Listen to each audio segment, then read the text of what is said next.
સાથે તાલમેલ મિલાવીને કામ કરવાનું છે। લોકલ બોડીની ચૂંટણી હોય કે આવનાર વિધાનસભાની ચૂંટણી હોય, મેં એ વખતે જ્યારે મારો સત્કાર સમારંભ રાખ્યો એ ટાઈમે પણ કીધું છે કે આ વખતે 2027માં એ ગુજરાતની અંદર કોંગ્રેસ પાર્ટી સરકાર બનાવશે અને આપ સૌ સાથે મળીને કામ કરો એ અપેક્ષા સાથે આપનો આભાર। राहुल जी तुम आगे बढ़ो, राहुल जी तुम आगे बढ़ो। आदरणीय राहुल गांधी जी अपनी सौनी वच्चे उपस्थित थई चुक्या छे। डरो मत, डराओ मत नो नारो समग्र देश में आप्यो छे। भारत जोड़ो यात्रा ना माध्यम थी समग्र देश में एक नवी क्रांति लाव्या छे। एवा अपना सौना नेता आदरणीय राहुल गांधी जी अपनी वच्चे उपस्थित थया छे। अपना सौना प्रभारी मार्गदर्शक आदरणीय मुकुल वासनिक जी अपनी वच्चे उपस्थित छे। गुजरात प्रदेश कांग्रेस समिति ना अध्यक्ष, राज्यसभा सांसद अपना सौना मार्गदर्शक आदरणीय शक्तिसिंह जी गोहिल त्यारे अपनी सौनी वच्चे उपस्थित छे। त्यारे हूँ शक्तिसिंह जी ने विनंती करूं कि आओ अने आजना कार्यक्रम में गुजरात कांग्रेस ना तमाम बब्बर शेर जेमने राहुल गांधी जी कीधा छे आ तमाम बब्बर शेर નું स्वागत करो અને स्वागत प्रवचन करो। सौ प्रथम हूँ शक्तिसिंह जी ने विनंती करूं छू कि आदरणीय राहुल गांधी जी नु जे शिवजी नी बात छे ए शिवजी नी मूर्ति द्वारा राहुल गांधी जी नु शिवजी ने मूर्ति अने सूतरनी आटी द्वारा स्वागत करे। तमाम मित्रों ने विनंती के पोताना स्थान पर ज्यां उभा होय त्यां तात्कालिक बेसी जाय। राहुल गांधी जी नु आदरणीय प्रमुख श्री शक्तिसिंह जी गोहिल मोमेंटो द्वारा स्वागत करी रह्या छे।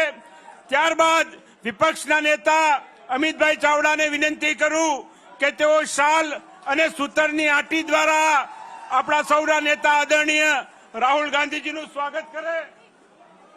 त्यारबाद विधानसभा कांग्रेस पक्षना नेता शैलेष भाई परमार मोमेंटो द्वारा राहुल गांधी जी नु स्वागत करशे અને અમદાવાદ શહેર કોંગ્રેસ સમિતિના અધ્યક્ષ હિંમતસિંહ પટેલ પણ સૂતરની આટી દ્વારા રાહુલ ગાંધીજીનું સ્વાગત કરશે।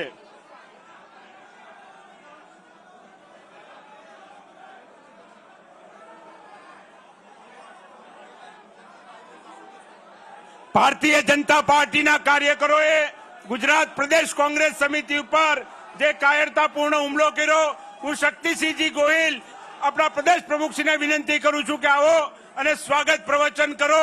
શૈલેષભાઈ પરમાર દ્વારા શિવ હિ સત્ય એના મોમેન્ટો દ્વારા રાહુલ ગાંધીજીનું સ્વાગત કરવામાં આવી રહ્યું છે। આ ગુજરાતની ગાંધી અને સરદારની ભૂમિ ઉપર રાહુલજીનું સ્વાગત છે। હું વિનંતી કરું આપણા પ્રદેશ પ્રમુખ શ્રી શક્તિસિંહજી ગોહિલને કે જેમણે તાકાતપૂર્વક ભારતીય જનતા પાર્ટીની આ સરકાર અને પોલીસને ફરજ પાડી કે કોંગ્રેસ પક્ષની પણ એફઆઈઆર લેવી પડે। કોંગ્રેસ પક્ષના કાર્યકરો ઉપર જે અમાનવીય અત્યાચાર કરવામાં આવતો હતો તેની સામે તાકાતથી બોલવાવાળા આપણા પ્રદેશ પ્રમુખ શ્રી શક્તિસિંહ ગોહિલને હું વિનંતી કરું કે આવો અને રાહુલજીનું આ ગુજરાત પ્રદેશ કોંગ્રેસ સમિતિ ખાતે સ્વાગત કરો। एक वक्त जरा जोरदार मारा साथे थई जाए राहुल गांधी। अरे बब्बर शेर कहे छे आपने राहुल गांधी जी, तो आपणो अवाज तो जोरदार जोईए ने। राहुल गांधी, राहुल गांधी।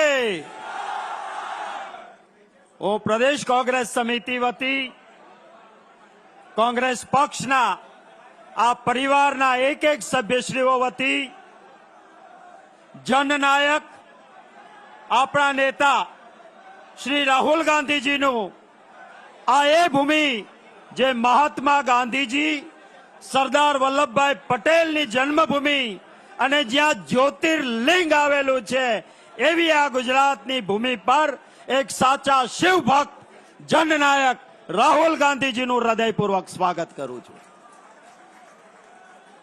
आपणे सांभળી ती स्पीच, जरा हाथ ऊंचो करो तो पार्लामेंट में कोने कोने आखी स्पीच सांभળી ती?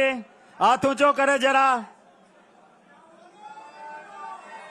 आ स्पीच तमे सांभળી, आ आखी स्पीच तमे सांभળી, एमां जेने लाग्યું હોય કે આ સ્પીચના કારણે રાહુલ ગાંધીજીના હિન્દીઓનું ગૌરવ વધ્યું છે એ જરા બોલે કે રાહુલ ગાંધી જિંદાબાદ। આમાં થયું છે શું તમને ખબર છે?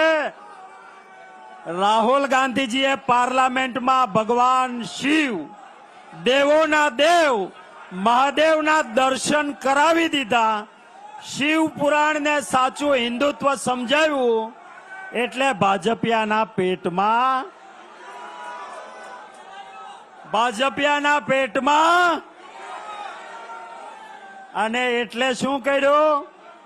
ઓલી નાની વિડીયો કાપી, જેમાં શું કહ્યું હતું રાહુલજીએ કે હિન્દુ ક્યારે હિંસક ના હોય. આ તમે પીઠ્ઠું બનીને બેઠેલા હિન્દુઓના ઠેકેદાર બનીને બેઠેલાઓ હિંસા ફેલાવીને હિન્દુને બદનામ કરો છો. કહ્યું હતું ને? આ माइक की मजा नहीं है, क्या कर रहे हो आप? ત્યારે આપણે સૌએ કોંગ્રેસના કાર્યકર્તાની એ જવાબદારી છે. હું સલામ કરીશ કે જ્યારે કોંગ્રેસ કાર્યાલય પર હલ્લા બોલવાની વાત થઈ તો બહાદુર કાર્યકર્તાઓ અને નેતાઓ દિવાલ બનીને કોંગ્રેસની ઓફિસની સામે ઉભા રહ્યા અને સલામ કરું છું. આ એ બબ્બર શેર છે કોંગ્રેસના.